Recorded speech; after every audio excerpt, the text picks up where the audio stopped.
धर्म की रक्षा करने वाला कोई मुझे प्राप्त हुआ, इस प्रकार का अनुभव करके गदगद हो जाती है। ऐसे महापुरुषों की प्रथम पंक्ति में आज हमारे भारत में पूज्य महाराज श्री विराजमान है। सोशल मीडिया पर आजकल बड़ी चर्चा चली है विद्वत्ता की और संतत्व की। कौन किसे क्या क्या चुनौती दे रहा है और क्या क्या चल रहा है, यह बतलाने की आवश्यकता नहीं है। एक और विद्वत्ता है, लेकिन दूसरी ओर संतत्व है। संतत्व के लिए विद्वत्ता की आवश्यकता नहीं होती है, और सारे विद्वान संत भी नहीं होते हैं। लेकिन संतत्व और वैदुष्य एक स्थान पर देखना हो तो आप महाराज जी की ओर देख सकते हैं और अपने को कृतार्थ मान सकते हैं। आज की बात नहीं है मित्रों, आज इस अवसर पर मैं यहां पर बैठा हूं इसलिए नहीं, लेकिन जब से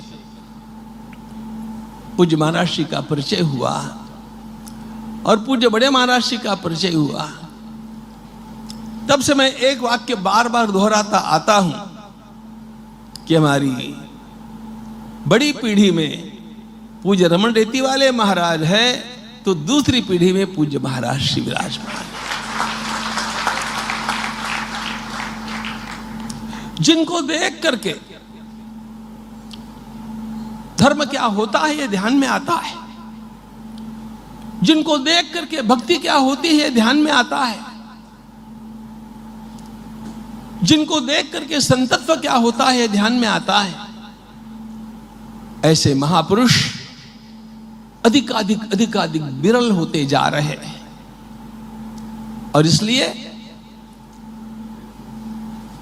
ऐसे महापुरुषों के द्वारा जो भी व्रत ग्रहण किए जाते हैं वे अपने लिए तो कुछ भी नहीं होते हैं, वे इस धरित्री की रक्षा के लिए, समाज की रक्षा के लिए, और एक शब्द में कहूं तो धर्म की रक्षा के लिए होते हैं। गोभिर्विप्रेश्च वेदैश्च, गोभिर्विप्रेश्च वेदैश्च सतीभिः सत्यवादिभिः धैर्यदानशूरैश्च सप्तभिर्धार्यते मही। 7 तत्व है जिनके माध्यम से यह भूमि टिकती है, यह भूमि सबको धारण करने के लिए सक्षम होती है। और वे 7 तत्व जो है उनमें हमारी गो माता का पहला स्थान है, ध्यान रखना।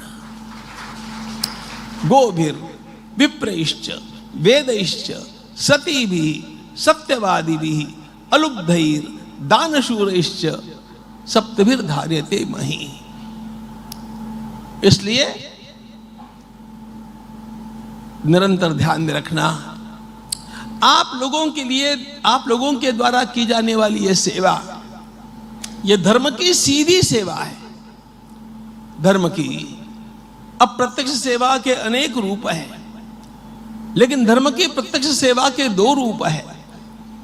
हमारे पूज्य गुरुदेव कहा करते थे, उनका वो वाक्य मेरे लिए एक सूत्र बन गया, और वह वाक्य परम पूज्य दत्त शरणानंद जी महाराज और हमारे गुरुदेव पूज्य स्वामी सत्यमित्रानंद गिरी जी महाराज, सूरत में हम बैठे थे और अचानक उनके मुख से निकल गया।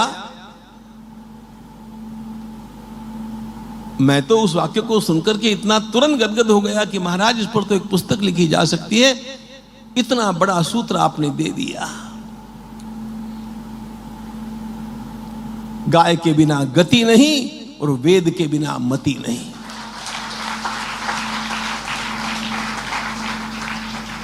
गाय के बिना गति नहीं और वेद के बिना मति नहीं। अब इस एक वाक्य के ऊपर मैं कितना बोल जाऊं। देखो, गौ माता हमारी श्रद्धा का आधार है, हमारी अर्थनीति का आधार है, हमारे स्वास्थ्य का आधार है। हमारे संपूर्ण धर्म का आधार है और वो हमारे परम आराध्य भगवान श्री कृष्ण की भी आराध्या है। इससे बड़ा और क्या हो सकता है। उस भगवती गो माता की सेवा में और साथ साथ वेदों की भी सेवा में लगे हुए पूज्य महाराज अपनी वाणी से जो रस बरसाते हैं वह रस अत्यंत अद्भुत होता है। और इसीलिए सच्ची बात बतलाता हूं, इस शरीर का जब 75वां जन्मदिन मनाने की बात चली तो मैंने कहा ये मनाना बनाना अब मेरे लिए कुछ भी रहा नहीं है। मैंने केवल 2 बातें कही, यदि मेरा जन्मदिन मनाना है तो केवल 2 बातें करो। हमारा धर्म, हमारा समाज, हमारा राष्ट्र, इसके लिए जिन्होंने आजीवन प्रयास किया है ऐसे 75 लोगों का पूजन मेरे हाथों कराओ और आलंदी की पवित्र भूमि में पूज्य महाराज जी के द्वारा कही गई भागवत की कथा मुझे सुना दो। इतना ही मेरा मेरे सामने अनेक नाम थे लेकिन मैं एक ही नाम से चिपका हुआ था और वो सकारण, क्योंकि जिनकी वाणी से वेद निकलते हैं, जिनकी वाणी से संत कथा निकलती है, जिनकी वाणी निरंतर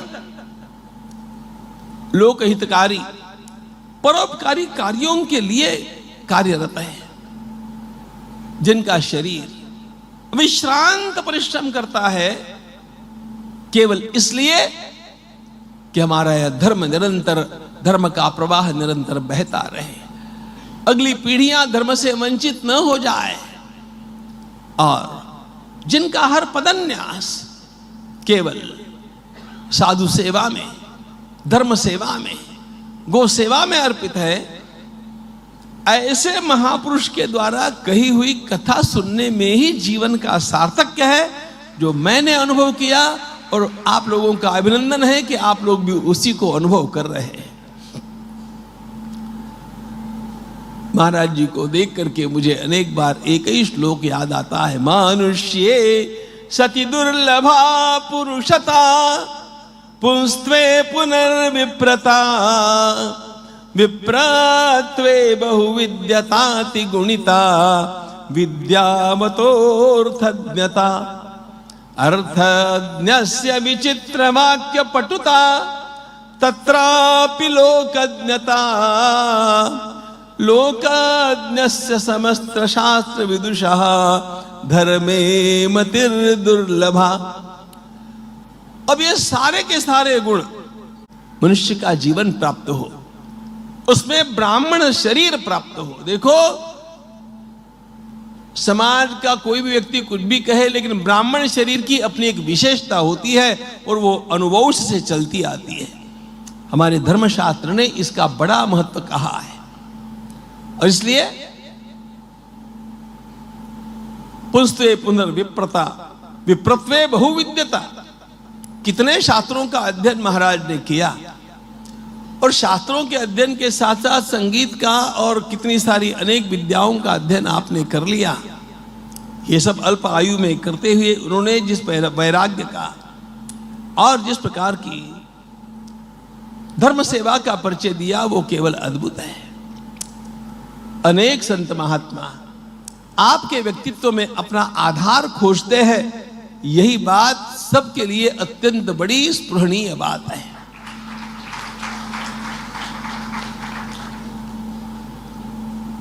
विद्यावतो अर्थज्ञता, अर्थज्ञता का अर्थ क्या किया जाए, यही एक प्रश्न है। श्रीमद् भागवत का अर्थ क्या होता है? विद्या का अर्थ, इसका अर्थ विद्या का अनुवाद नहीं। संस्कृत भाषा का हिंदी में अनुवाद ये अर्थ केवल नहीं होता है, वो पर्याय होता है। अर्थज्ञता का अर्थ है श्रीमद् भागवत प्रतिपाद्य भगवान राधा कृष्ण का साक्षात ज्ञान, साक्षात प्रेम जिनको प्राप्त हुआ है, ऐसे पूज्य महाराज है।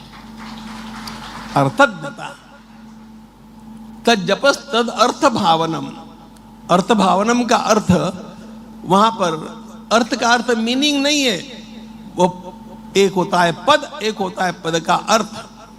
तत्प्रतिपाद्य वस्तु को अर्थ कहते हैं, तत्रापि अर्थज्ञता। और ऐसे में ऐसा व्यक्ति एकांत में बैठ करके परमात्मा का रसास्वादन करने में लीन होकर के ही अपना जीवन कृतार्थ मानता है। उन्हें अपने लिए कुछ नहीं करना होता है, लेकिन नहीं करेंगे कुछ भी तो ये समाज कहां भटकेगा। क्योंकि इस प्रकार का भीषण कलयुग है कि जिसके पास मार्गदर्शन के लिए जाओ वे ही किस प्रकार के मिलते हैं पता नहीं। ऐसी स्थिति में कर्तव्य बुद्धि से जो समाज में उतरता है, समाज को साथ लेकर के चलता है, समाज को बिखराव से बचाता है, सनातन धर्म की मर्यादा में रखता है, कार्य प्रमण करता है और उससे सेवा करवाता है, ऐसे महात्मा धन्य होते हैं। और ऐसे महात्मा आज आपको प्राप्त है।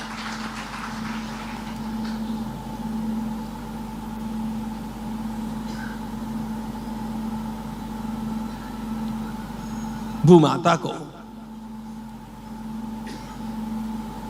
यदि वास्तव में सुखी रखना है, भूमाता को सुखी रखना है, तो सनातन धर्म को जीवित रखना पड़ेगा। ध्यान रखना, योगी अरविंद का साहित्य आपने पढ़ा है कि नहीं पढ़ा मुझे पता नहीं, लेकिन उत्तरपारा के अलीपुर के कारागृह में उनको दर्शन भगवान श्री कृष्ण के होने के पश्चात उन्होंने बाहर आकर के जो व्याख्यान दिया, उस व्याख्यान में उन्होंने एक ही बात कही कि भारतवर्ष का एक ही मिशन है, संपूर्ण भारतवर्ष को एक ही काम करना है। भारतवर्ष का राष्ट्रीय कर्तव्य केवल एक है और वह है सनातन धर्म की रक्षा करना। इतना ही कार्य भारत को करना है। सनातन धर्म की रक्षा से संसार सुखी होगा, क्योंकि यह सनातन धर्म वो धर्म है जो सर्वे भवन्तु सुखिनः सर्वे सन्तु निरामयाः सर्वे भद्राणि पश्यन्तु मा कश्चित् दुःख भाग्, ये कहने वाला एकमात्र धर्म यह है। ध्यान रखना, इसलिए धर्म शब्द का वास्तव में उपयोग सनातन धर्म के लिए ही होता है। बाकी सब पंथ है, बाकी सब अपने अपने छोटे छोटे संप्रदाय है। इस सनातन धर्म की रक्षा के लिए भारतवर्ष का सबल होना आवश्यक है।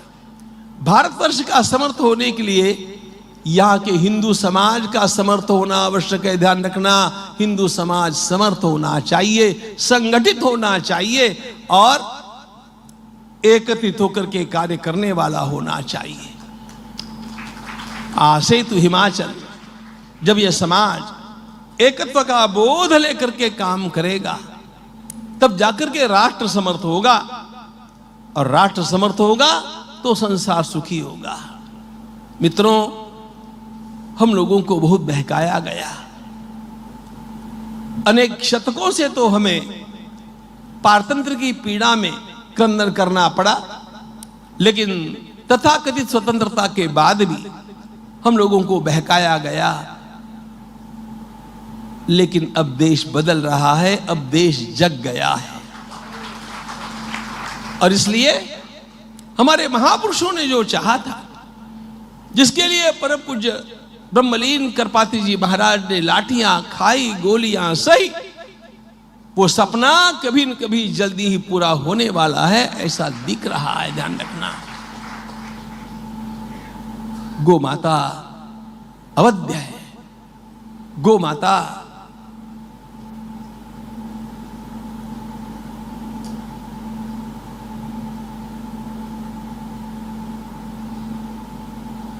मैं गौ माता का वर्णन एक वाक्य में करते रहता हूं।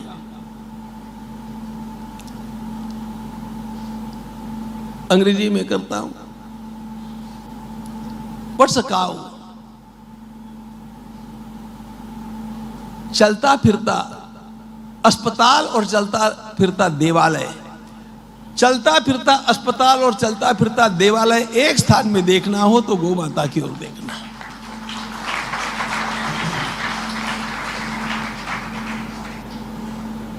A temple and hospital brought together, that is गौ माता। और इसलिए इस गौ माता की सेवा के लिए, वेदों की सेवा के लिए, धर्म की सेवा के लिए जो जो सज्जन जहां जहां कार्य करता होगा उसको जोड़ने की आवश्यकता है, उसको जोड़ करके सनातन धर्म में अनुप्राणित करने की आवश्यकता है। वह कार्य पूज्य महाराज रात दिन घूम करके कर रहे हैं और इसलिए भगवती राधा रानी से, भगवान नंद नंदन से, भगवान श्री ज्ञानेश्वर महाराज से हम प्रार्थना करते हैं कि महाराज शतायु नहीं, शतायु से भी पूर्ण आयु होती है 120 वर्ष की कम से कम। निरामय इस प्रकार की दीर्घायु उनको प्राप्त हो और हम सब लोग उनकी रससिक्त कथा की, आनंद की उस धारा में अवगाहन निरंतर करते रहे। एक पंक्ति बोल करके बात को पूर्ण करता हूं मित्रों, उतना ही ध्यान में रखना। बोलने के लिए बैठा दिया तो बोलते ही रहना, ये मेरा स्वभाव है। ऐसा लगभग कभी कभी हो जाता है, लेकिन सारी बातों का सार एक बात में ध्यान रखना। देश से है प्रेम तो, देश से है प्रेम तो, देश से है प्रेम तो हर पल ये कहना चाहिए, हम रहे या ना रहे भारतीय रहना चाहिए, भारतीय रहना चाहिए, भारतीय रहना चाहिए। भारत माता की